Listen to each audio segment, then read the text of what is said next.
Welcome to Shaky Sports Journeys. Thank you for joining us.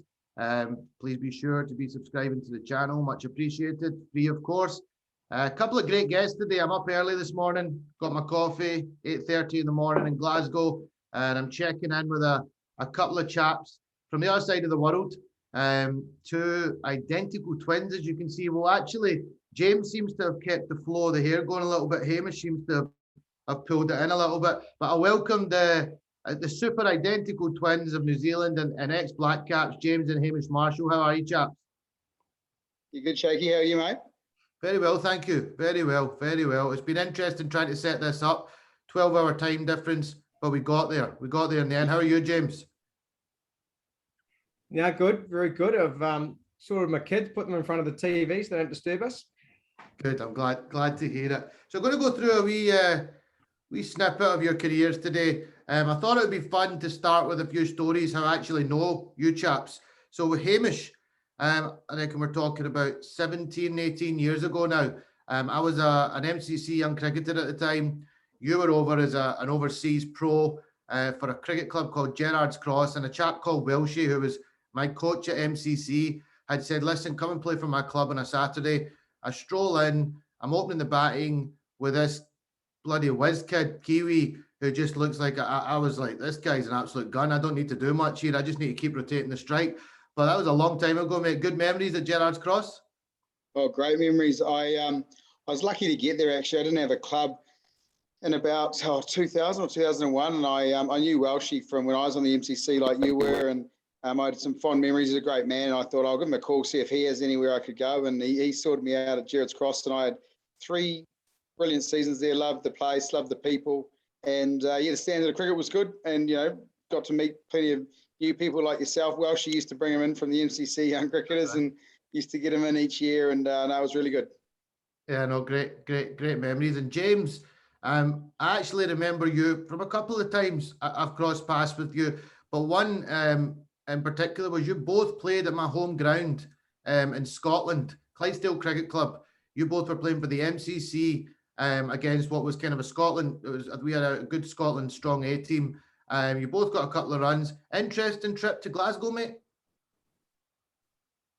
Yeah, no, interesting. A lot of those MCC trips were quite interesting, to be honest with you. Good opportunity to meet some new faces and people you've seen a few names before, and just meet some new people. But that Glasgow trip was good. We were well looked after. I think it was probably a tactic by Scotland cricket to get plenty into us during the night, and in the day we're a bit battle wounded. But it was good fun. Enjoyed it. Yeah, I remember in particular, both of you batted.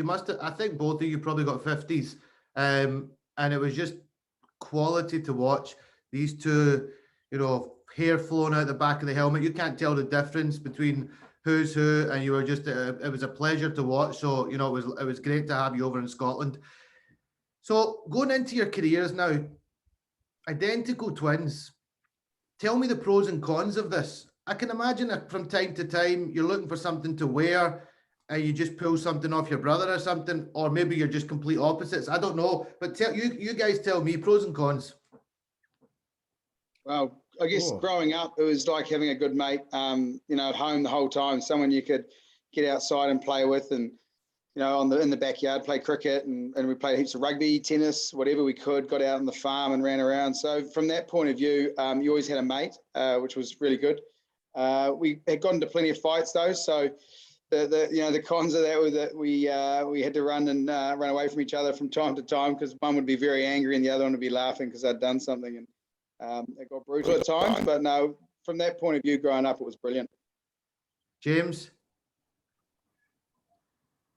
Yeah, I think Hamish summed it up quite nicely. And I think from mum and dad's point of view, the fact that they had the chance of actually watching 2 of their kids bat, and if one failed, they had another opportunity. It's a long day at cricket to watch your lad get a first baller, or not get many runs or whatever. But no, we had a lot of fun. We bounced a lot of ideas off each other. I think once one got a bit better, the other one had to catch up, and we sort of always competing.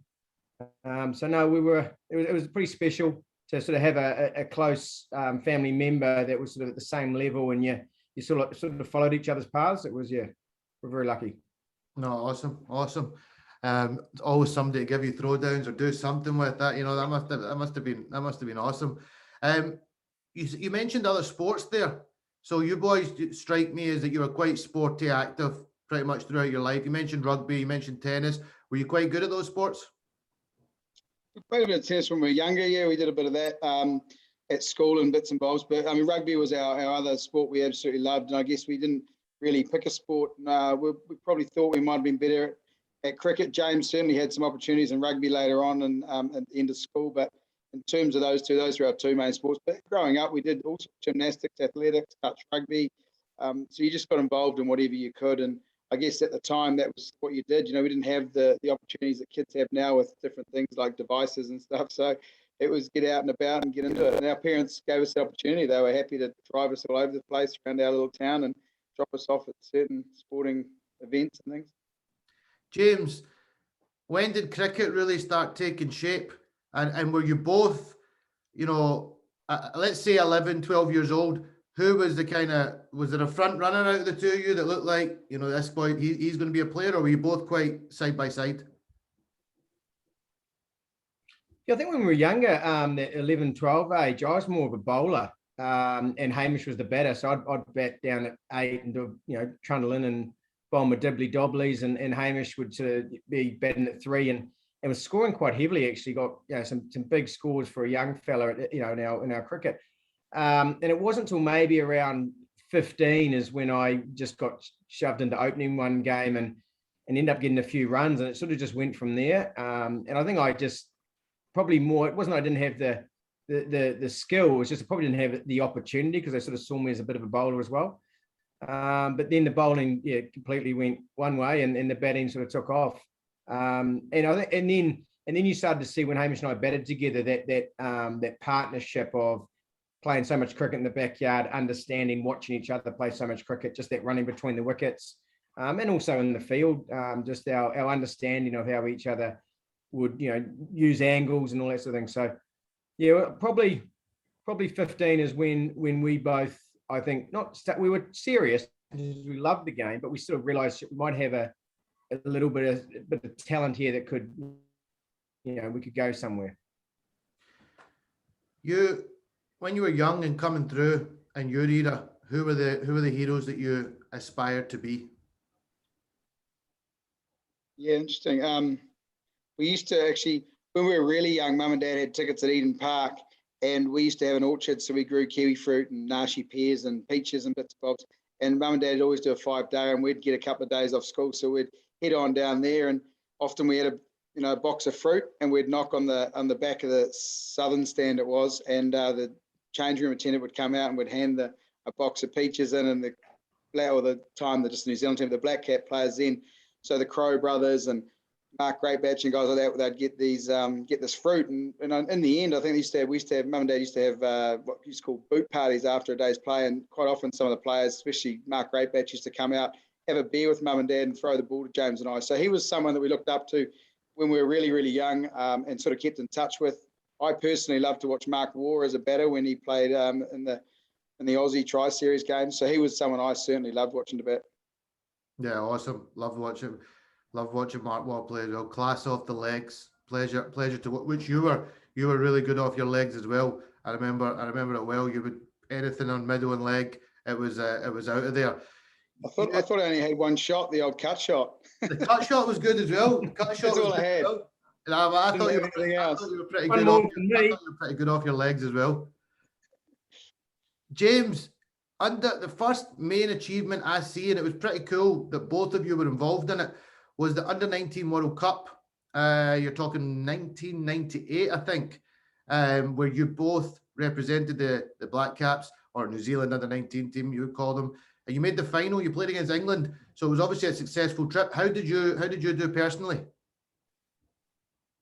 Yeah, the trip went well as a team. You know, we played really well. We'd a lot of those players in that team went on and played, you know, first class, and had a few of them had some really good careers in the Blackcaps.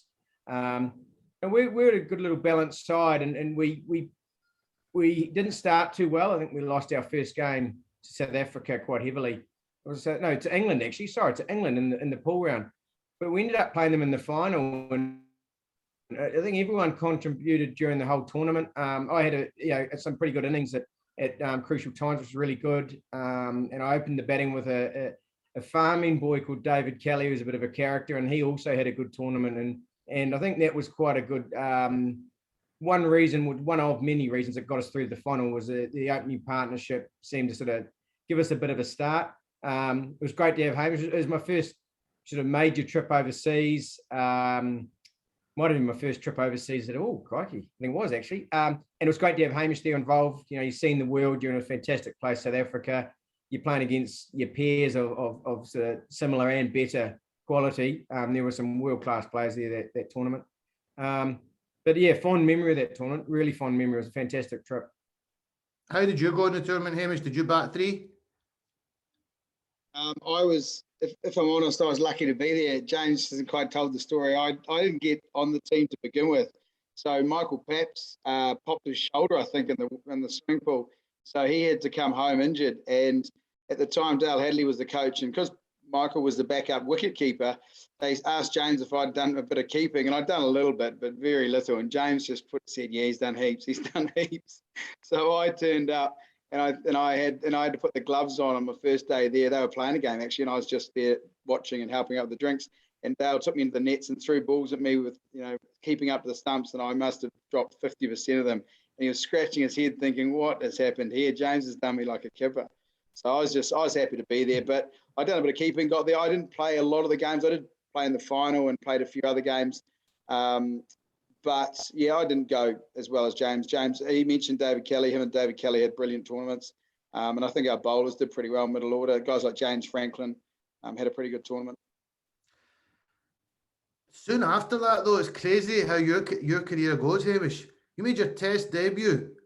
Like, obviously, you both go on to play first-class cricket. You're Northern Districts boys.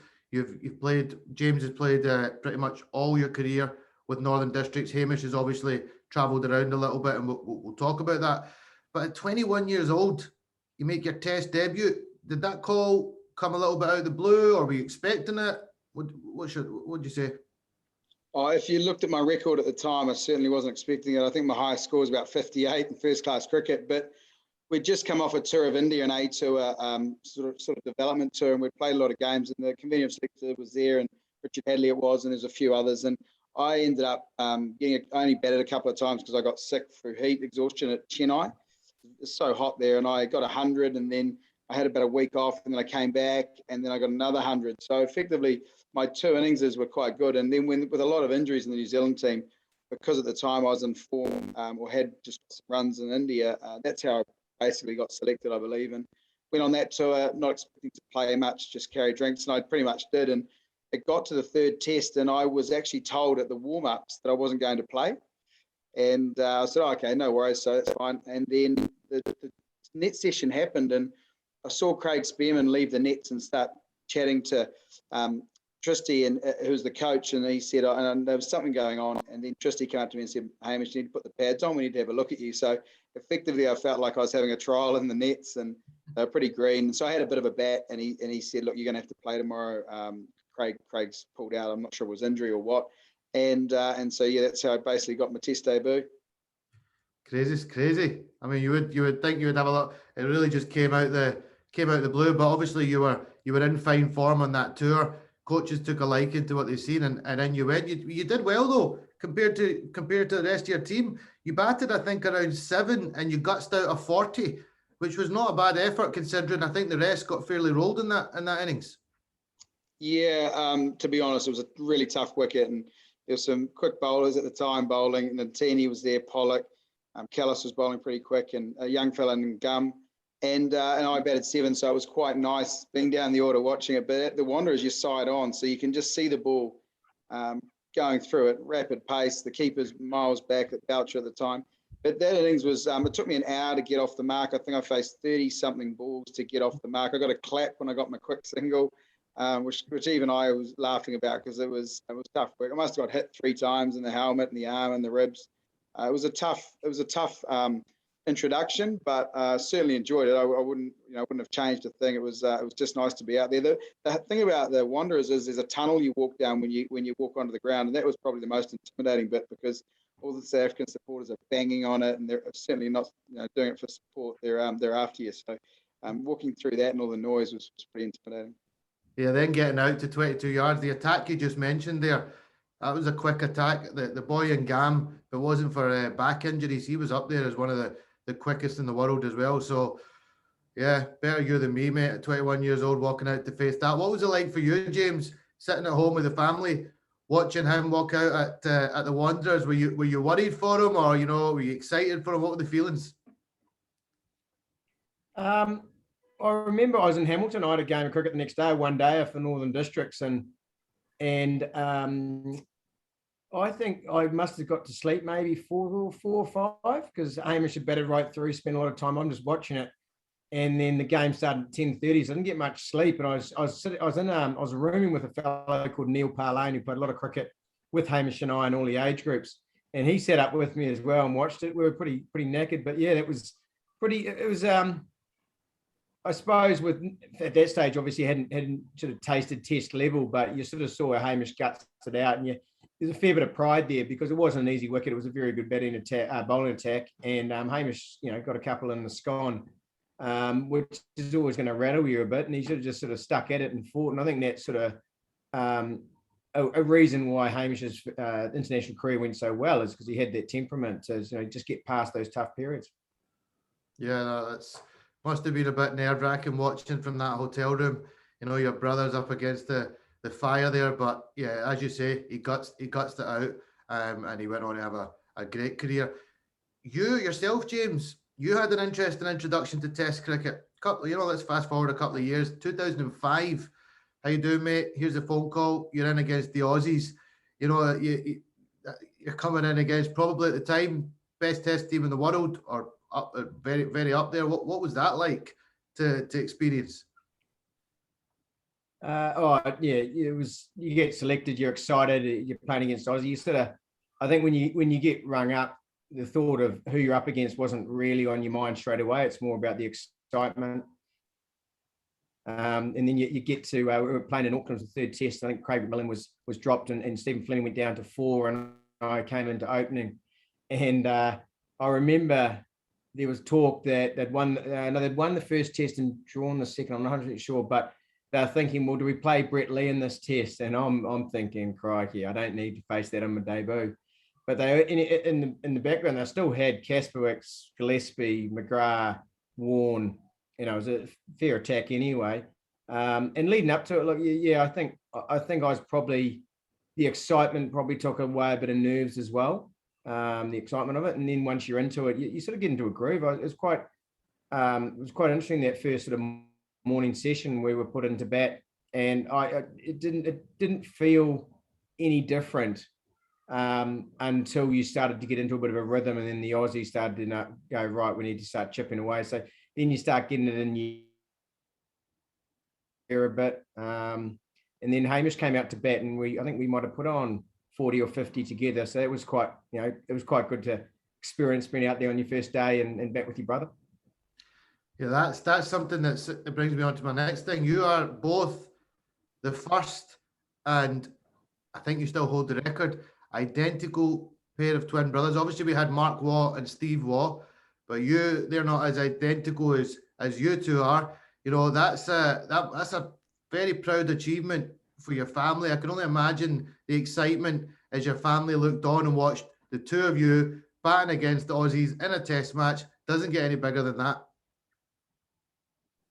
No, I think also, just the twin thing. It's not that common. And then you chuck the identical twins in, and there are a few famous New Zealand identical twins. You got the Swindell sisters that won gold at Sydney, and so there's a few. But I think that identical side of things creates a bit more of a stir than anything. Working out who's going to wear the long sleeve, who's wearing the short sleeve, who's wearing the armband, what's Hamish wearing. The commentators, you always got asked by the scorers.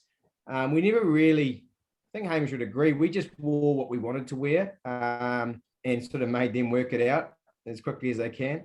It's sort of, we want to be as comfortable as we were. But yeah, definitely got a fair bit of publicity. Mum and Dad, they went to, crikey, since I can remember, they went to all our cricket games. So it was never going to change when it got to Test level. or international level. So it was great to have them there, and brother and sister, and a lot of family, and friends. So pretty special day. Hamish, James mentioned, when once you're out there against the Aussies and you've maybe shown that you can hold your own a little bit against them, and they tend to start piping up. Obviously, Shane Warne being, probably one of the main candidates, I'd imagine, for sledging. But I'd imagine you two would have got targeted in that knock, but that partnership, because, the identical twins, the brothers, I'd imagine the Aussies would have tried to bully you a little bit. Yeah, probably not as much as you think. I think, look, they were always quite tough, and they certainly didn't act like they were your friend on the field. But they weren't abusive, and that's the beauty of, I think, talk about Australians and sledging. I never really felt like they were abusive. They were always quite respectful, but you never felt comfortable around them because they were so hungry to win, and you were the enemy. But then I remember after that game, your debut, James, we were in that change room afterwards. It's quite fond memories of, I think you came in, you wanted your shirt signed, and I think Glenn McGrath or someone took it off you and walked around the change room, got all the Aussie boys to sign it for you. So there was that on the field and off the field. They talk about it, different people. You're on the field, you're there for business, and then off the field, it was the end of the series, and you could have a catch up and get to know some of the guys. And you look at it now and you see these legends of the game, and they're taking a debutant shirt and getting it signed by all these top players from Australia, those are the sort of things you remember and respect. I can't get.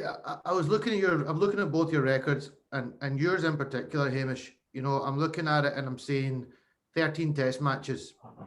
And amongst those 13 Test matches, I'm seeing a couple of Test tons, a couple of Test 50s, and one knock that stands out to me.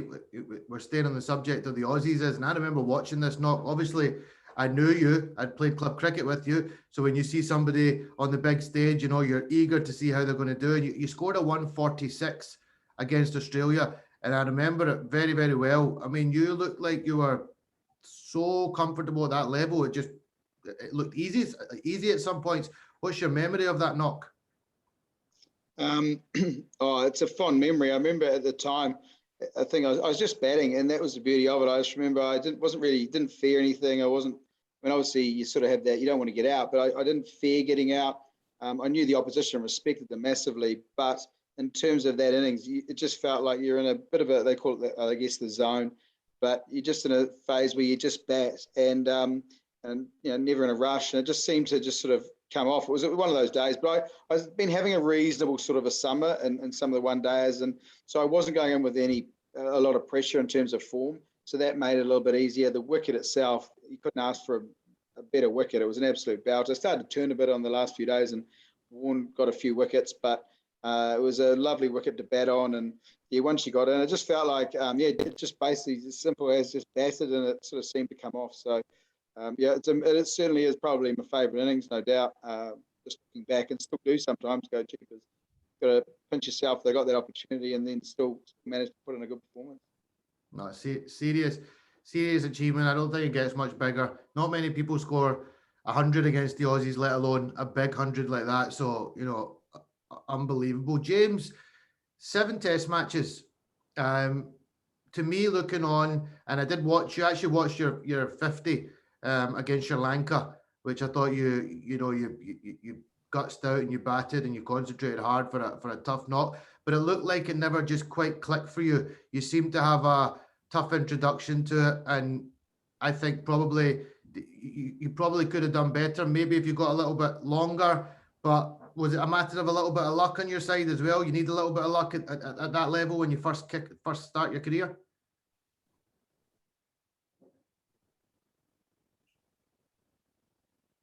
I think anything, you need a little bit of luck, but it doesn't necessarily define the start of your career or anything like that. I think the thing for me was I had an okay start. I had quite a few starts in Test cricket. There's probably 2 or 3 in the 20s and a 30 and a 50, and then the rest are near on 0. So I had opportunities to turn 20, 30 and 50 into a couple of hundreds, and I think that's really what it came down to. You got to take those little opportunities. Your job is, yes, you can get out under 10, and that's the game. But if you get that opportunity to get in, you've got to grab it. And that's probably the one thing I do regret, is I did actually do the hard work and got in 4 or 5 times, but then just, lack of concentration and silly stuff. And at test level, and if you want a long career, you just can't make those silly mistakes, whether it's your first 5-10 games, or you're in your 80th to 100th.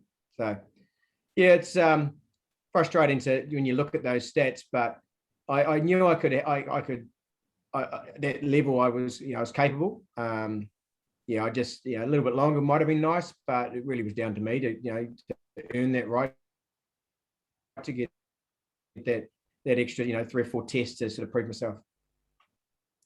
Yeah, it's not easy at that level, eh? It's you're in amongst the best of the best. There's somebody chapping the door at all times that wants your spot. So it's really anyone that achieves and is successful in Test cricket. I admire them massively.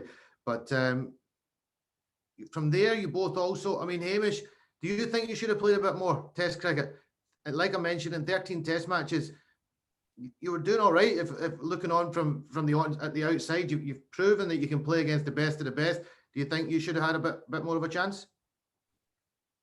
I guess I cut that short myself by leaving New Zealand. If there was more opportunities ahead at the time, I remember there was a period I might have had most of those tests all came in a sort of a couple of years, and then there was a period before the 2007 World Cup of maybe 18 months, and there might have been New Zealand might have had maybe 3 tests, not many tests. It was really strange time. They didn't have a lot of tests in the calendar, so there was a period there where I may have played a few more games if I was in form, but in terms of the amount that was being played during those years, they weren't there to play. So it was a bit of a shame. But look, having left New Zealand and given up the opportunity at 27 and went over to England, that basically gave me no chance of playing any more tests anyway, I guess. Any regrets with that? Oh, no. I mean, I had to think pretty hard about it, I won't lie. And I'd probably struggled for a bit of form in the last 12 to 18 months of my time with New Zealand. And I got to England and I had the Irish passport. So I thought, they actually said to me, I was talking to one of the players, Alex Kidman, who was a very good friend, and he sort of brought it up. And so I just had the conversation at Gloucester and ended up getting a pretty lengthy deal at the time, and thought, well, it's worth sort of staying here. I enjoy it. I loved county cricket, absolutely loved it. So it was just whether I wanted to give up that opportunity to play for New Zealand again. And I felt like I'd played pretty well. I was pretty proud that I got the opportunity to play for New Zealand for a start. So yeah, I was going to miss all the players and that and a bit of touring, but I loved county cricket. So it wasn't, in the end, it was just an okay decision, or pretty easy decision to make. ODI cricket, both of you experienced ODI cricket as well. James, you had 10 ODIs with an average of 25, but the one knock that stands out for me is I'll never forget. It's weird when I sat down and thought about this podcast and thought about some memories along the way that I've had where I've come across both of you on cricket fields. And one that stands out to me was I was driving to Aberdeen and we were due. It was a tri-series between the Blackcaps, Ireland and Scotland, and sunny Aberdeen, lovely warm place. That's an exaggeration. And I was getting updates of the score. There was a game going on between Ireland and New Zealand at the time. Now, you and Brendan McCullum opened the batting. I believe he broke a world record. I think it was about 274 for the opening stand. And you went on to make a massive 161. What was must have been the Scottish water or something, mate? I don't know, crikey. I think it was warmer being out there with your gloves and pads on than it was sitting in the hutch, so it was more of a reason to stay out there. But no, it was an interesting day. It was cold. The wicket was a wee bit sticky, and it did a little bit. It wasn't too bad, but when you got Brendan McCullum that puts the bowlers under pressure, it sort of it creates opportunities to score. For me at the other end as well. So we had a little bit of luck early, played and missed a few times, but then just got into a rhythm and you and I think Brendan might have got his in 120 balls, 165, but most of that he struggled at the beginning, and most of that came at the back end, and it was the last 100 runs was just unbelievable, and he just absolutely belted it everywhere. And it was a pleasure to be standing at the other end watching that. And then at the end, I sort of got a few away and got it up to 160, but it was fun. Yeah, really fond memory. I think my my one-day career was quite interesting because I played, I think, 10, as you say, and I think I batted every position from 1 to 7 or 8. So I never really had, I never got a stint in one position. A sort of a bit more of a fill in here, fill in there, and on tours and in the squad. But a lot of times 12th man as well. But any opportunity I tried to take, but I seemed to take them when I was at the top of the order more than I did down to the middle and lower. Yeah, because looking at you and when you read up on you, it states that you were predominantly more a top to middle order batsman. So I'm thinking probably more 4 or 5 probably suits you. Whereas the Blackcaps did try to make an opener out of you, which is not an easy thing to just click off and go into that role. It's a totally different role. Yeah, but I opened most of my career, or when I say most of it, probably the first 7 or 8 years of, first half of my career, I was definitely batting at the top of the order. And I enjoyed that. And I think when I'm at the top of the order, you've got that freedom just to take a few more balls in and just and slowly work into your innings. Sometimes when you come into that middle of the innings, you can sort of do the same, but it is really important to rotate as well. But so I think having that opportunity just to settle in at the top of the innings at times probably suited me maybe a little bit more in one-day cricket, especially at that international level. But yeah, look, I was just happy to be out there. I mean, I would have liked to have had a position for a bit longer, but the fact that you're playing for your country, you'll bet where you can to try and have an impact You on the game. you went on the following day to play against Scotland.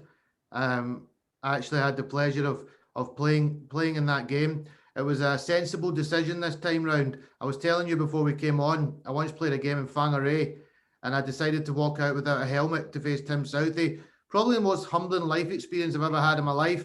It was short-lived, bounced, thought to myself, that's a lot quicker than I was expecting that to be.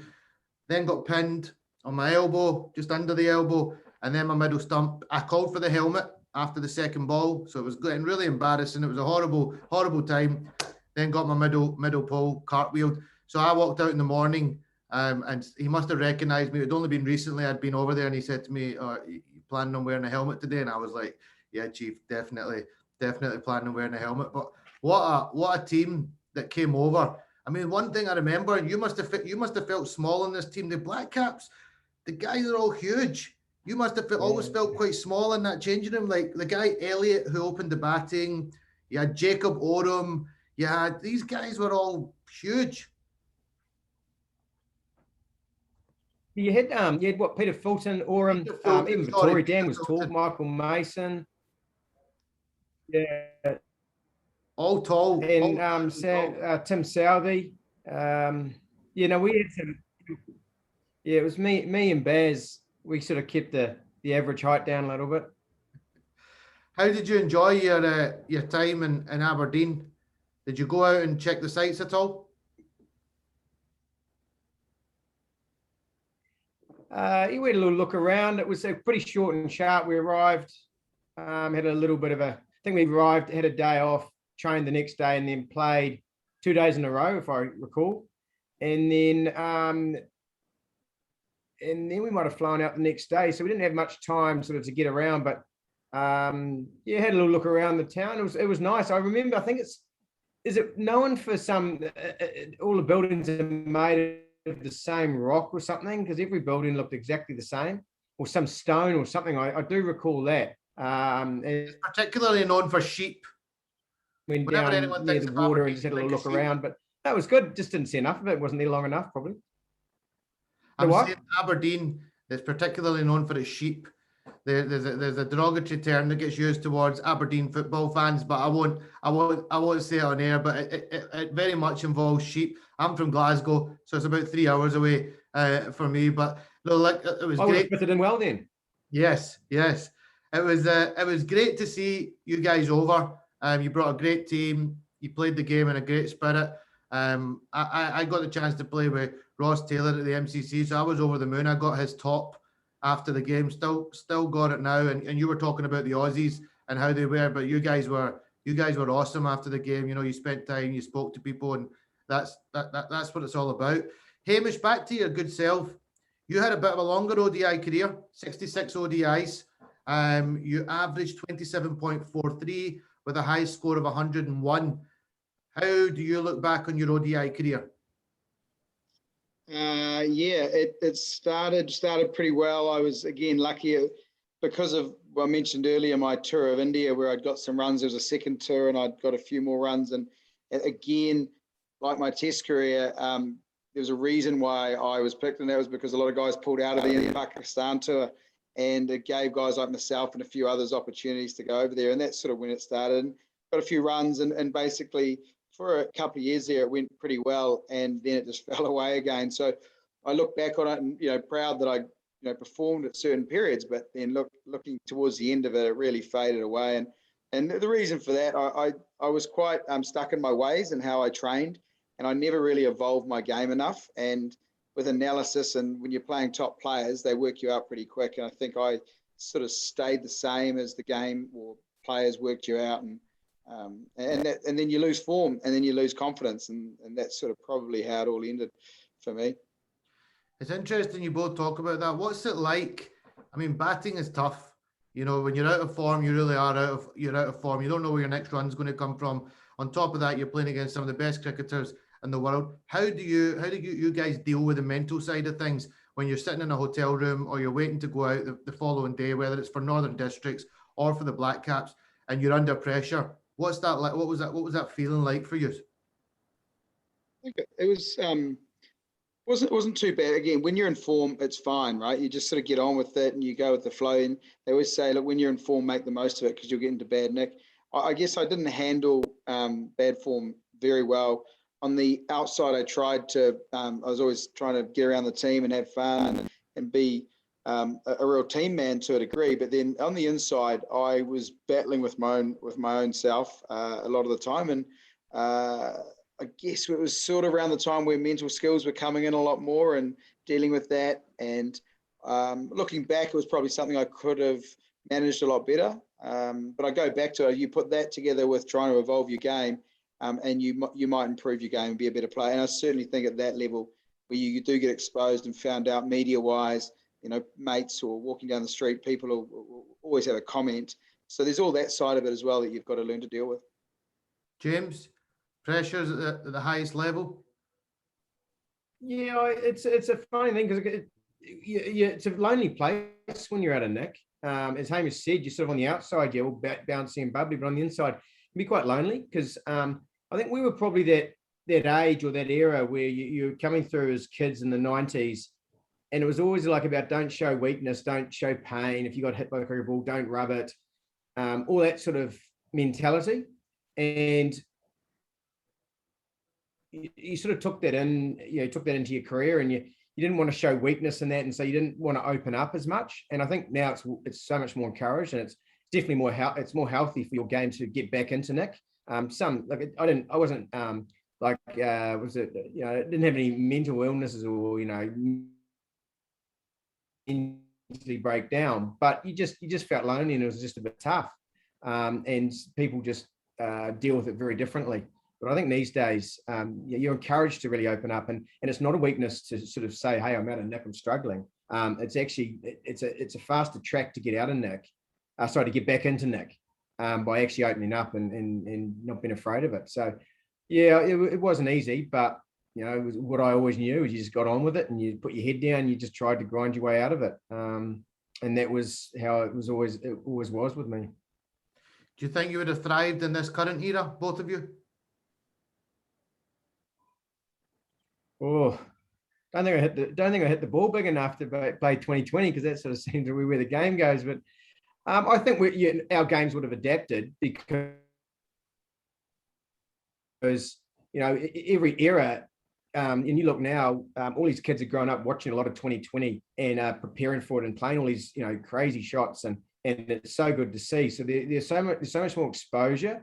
So in a way they're prepped, they're ready, they know what they're going into.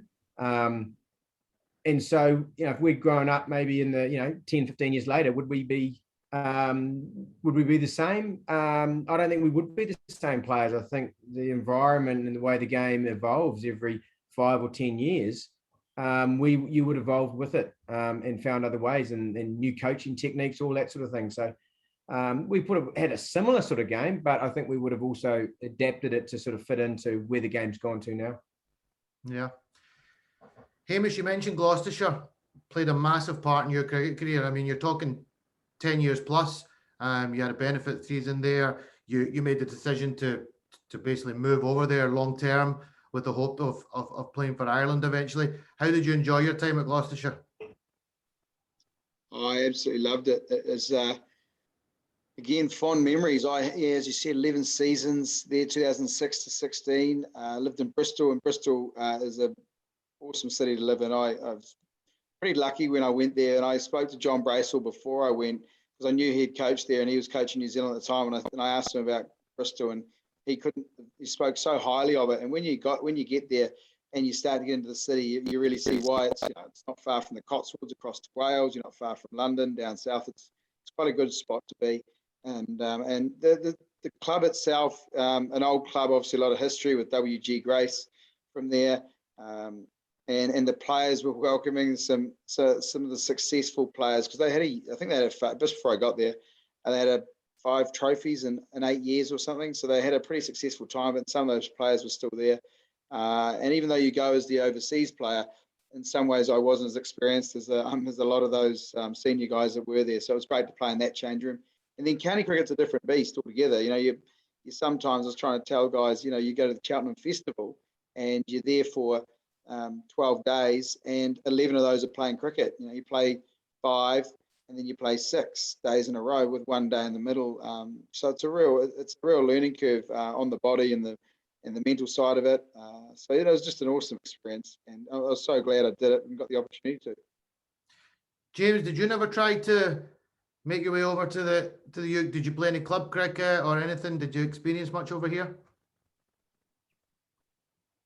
Yeah, no, I played a bit of club cricket up in Liverpool. I had 6 seasons in Liverpool for a couple of clubs there. One was Formby and one was Northern Cricket Club in Crosby. And then a Blackcaps tour and a New Zealand A tour, and a couple more seasons, one in London and one over in Norfolk. So I had some really enjoyable times over there. I had a couple of opportunities to go and join county teams.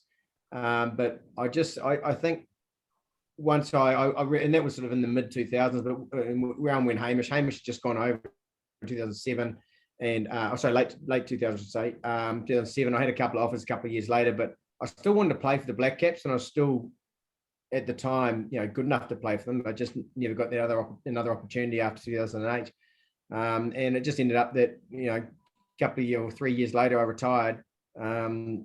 So yeah, didn't really take up the opportunity. I would have liked to. Hamish, raved about the county scene and all that thing, and I went over and watched a few of his games and caught up with him in Gloucester. But yeah, just never.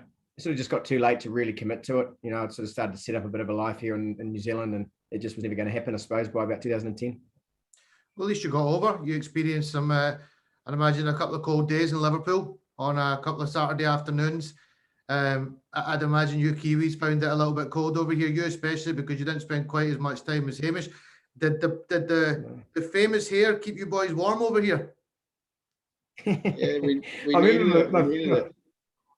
I remember my first, was it 99? I went to Liverpool first time, and I arrived there, and went straight to training. I must have landed about midday and went straight to the team training and hit the ball around. It was a bit stiff the next day. I hadn't played cricket for a few weeks in New Zealand, so I was just a bit stiff. And a young fella invited me to go take me into Liverpool and show me Liverpool. So I jumped on the train. I got into Liverpool, and I was freezing. And it started snowing at sea level, and I'd never seen snow at sea level, and let alone in Liverpool. I didn't realise, and I could not believe it at all. And I remember that weekend we had a game with 2 games, and I might have got 10 in the first game. So you're always under pressure. Your first time in England, you're overseas. Next game, I got a few runs, and I was batting well, and it got quite a big 100. But at drinks time, the skipper came out. I called a drink, and he ran out and he bought me a whiskey because it was so cold. Instead of giving me water, gave me a whiskey to warm the body up, and crikey. So those are, I pretty much learned what the Scousers were like, their characters. So thoroughly enjoyed my time out there.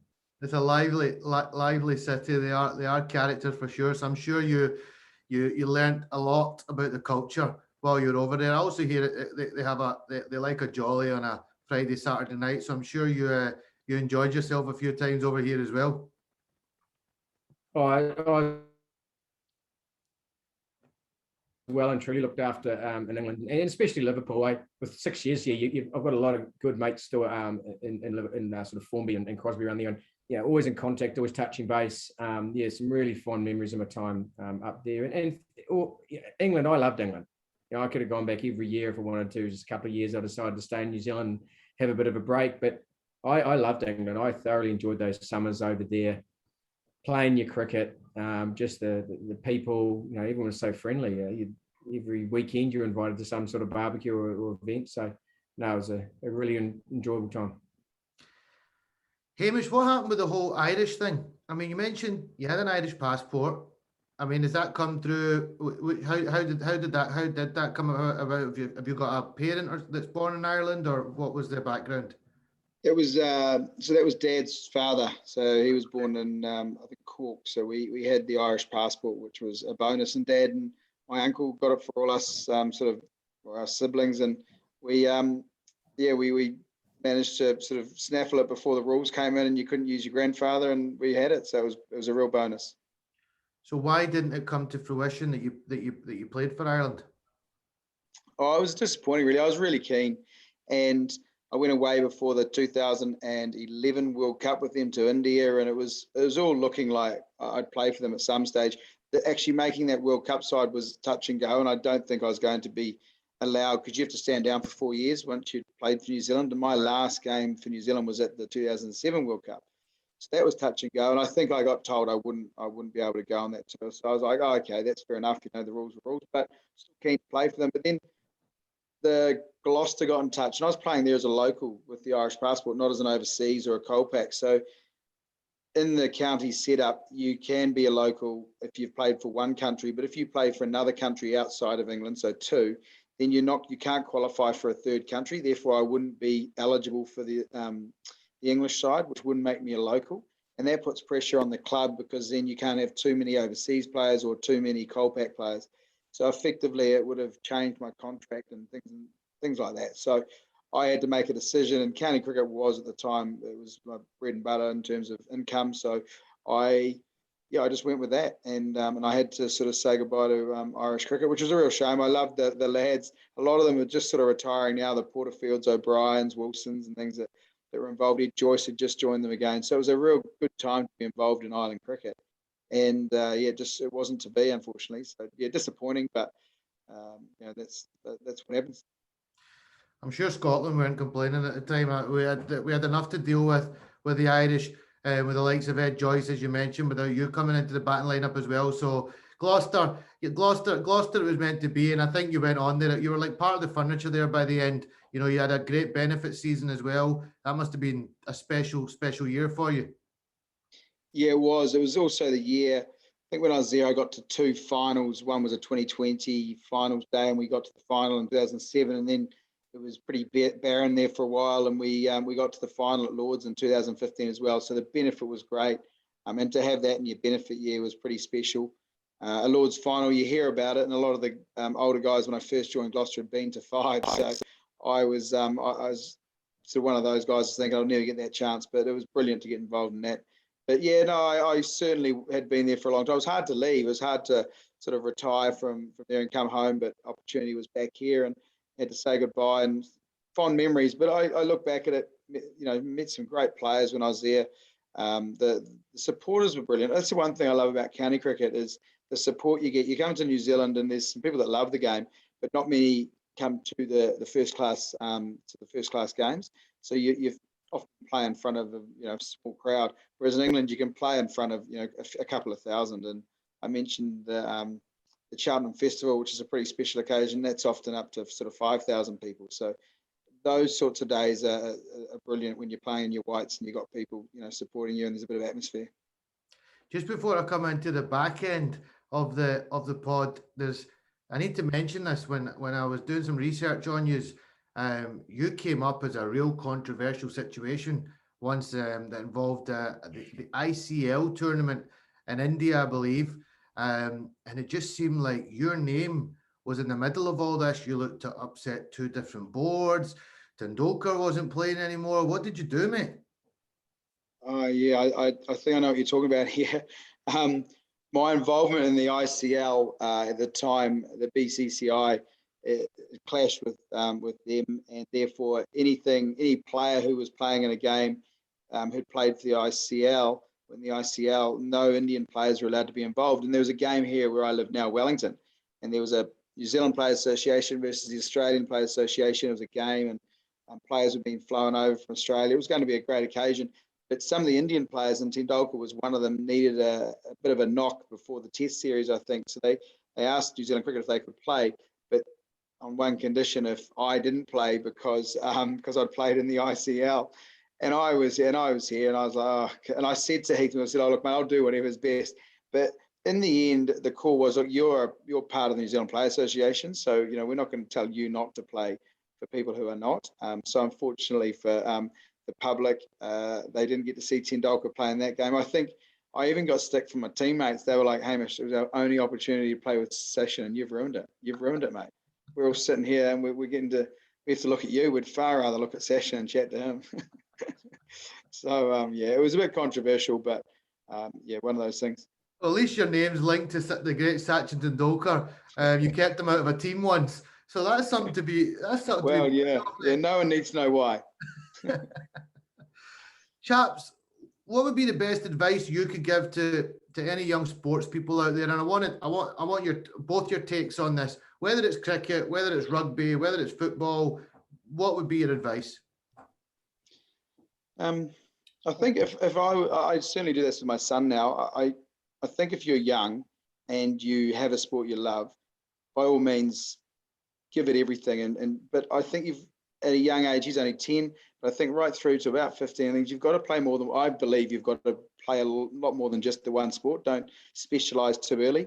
Play plenty of sports. I think if you look at a lot of the All Blacks and even the Blackcaps, a lot of them had careers at school or not careers, but sporting occasions and first 15s if they played for the Blackcaps or vice versa. And I think it really helps your sport later on to have that diversity of playing all sorts of things. Like I mentioned earlier, James and I played touch and tennis and all these little things. And I think without knowing it, they probably help the sport you end up playing a lot more of later on in life, just by little skills that they produce. For us, it might have been the agility you need in touch, for the fielding and the speed and off the mark and little things like that you don't know at the time because you're having fun, but it helps you in the long run.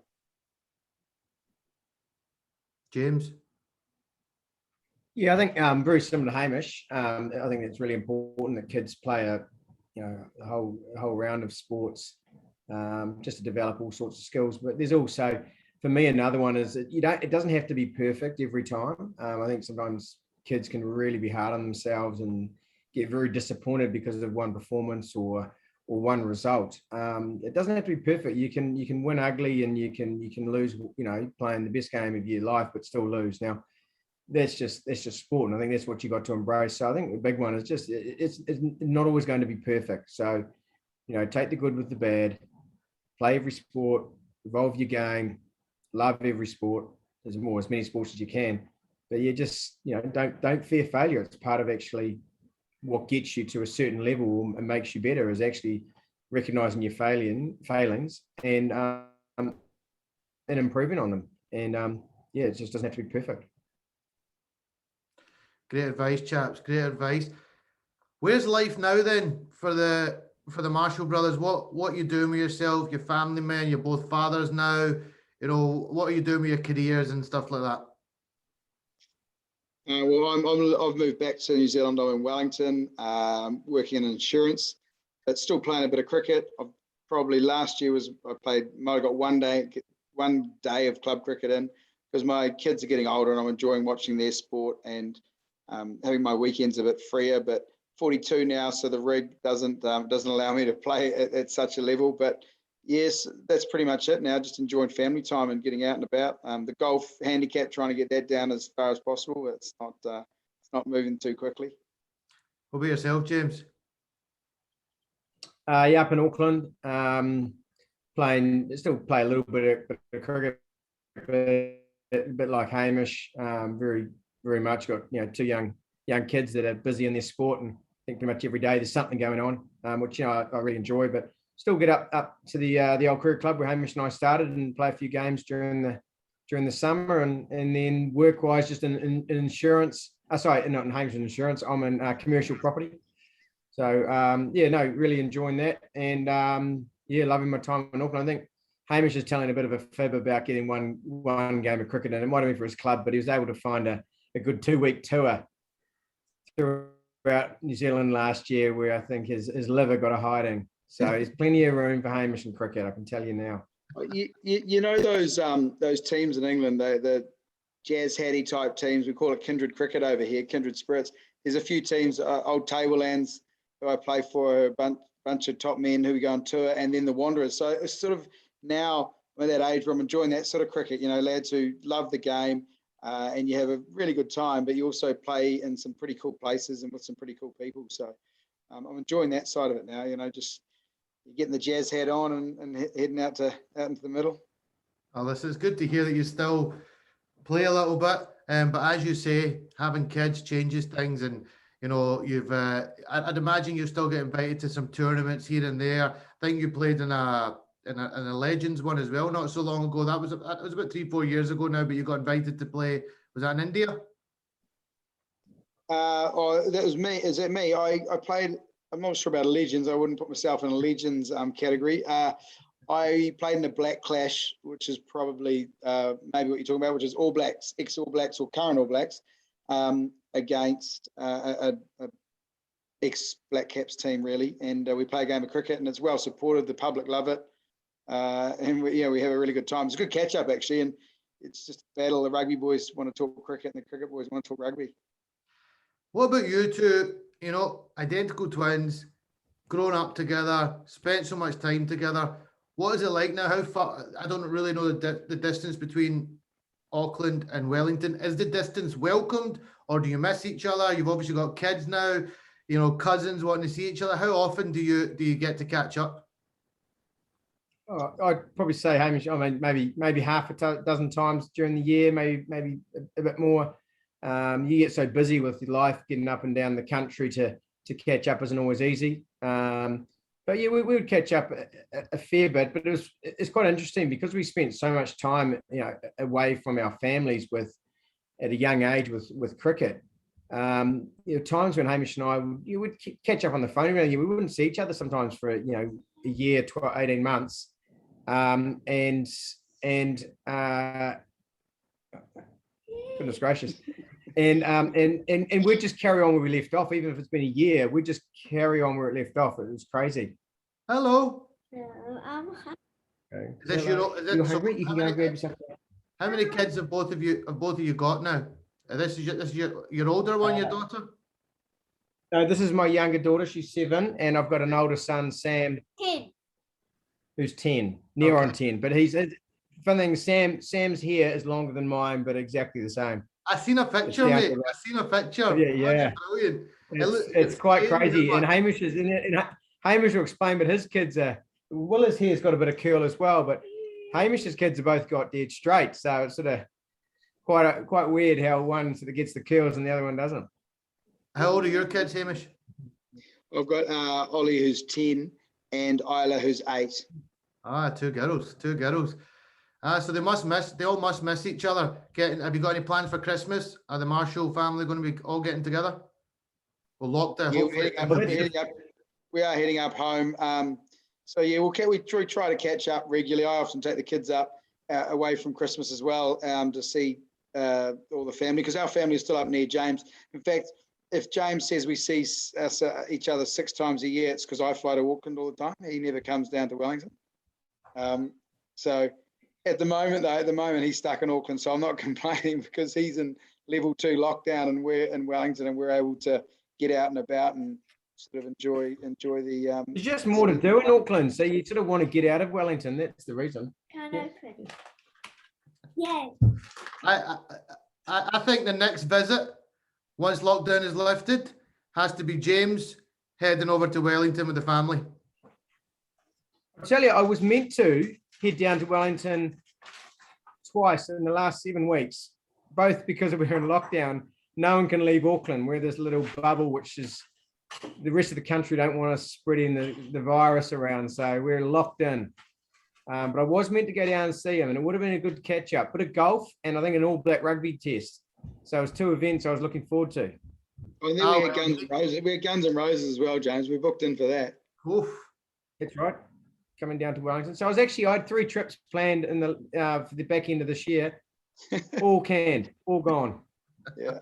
Well, listen, hopefully you can get something booked very soon. Hopefully you'll be out of lockdown soon. And look, I just want to say thank you very much. It's been a pleasure talking to you both, going through your respective careers, which have tended to be side by side. I think it's awesome, and you brought so much pride to your family, I'd imagine, as well. 2 identical twin brothers, both playing for their country. It doesn't get bigger than that.